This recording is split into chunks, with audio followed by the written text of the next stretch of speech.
Bible ప్రకారం చనిపోయిన వారి ఆత్మలు తిరిగి లోకానికి వచ్చి కలలో కనిపించడం జరగదు.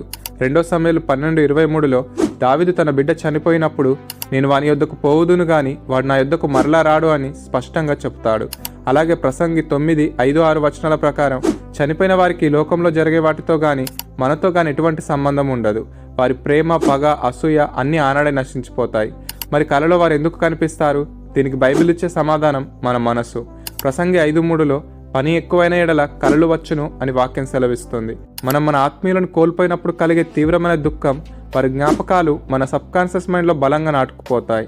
మనం వారి గురించి ఎక్కువగా ఆలోచించడం వల్లనే మన మెదడు ఆ జ్ఞాపకాలను కలల రూపంలో చూపిస్తుంది. ఇది కేవలం మన మానసిక స్థితికి అద్దం పడుతుంది తప్ప వారి ఆత్మ నిజంగా రాదు. ముఖ్యంగా యెషయా 8:19లో దేవుడు హెచ్చరించినట్లు సజీవుల పక్షముగా చనిపోయిన వారిని విచారించకూడదు.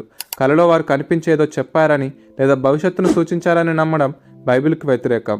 మనకే నడిపింపు కావాలన్నా దేవుని వాక్యం ద్వారానే పొందాలి.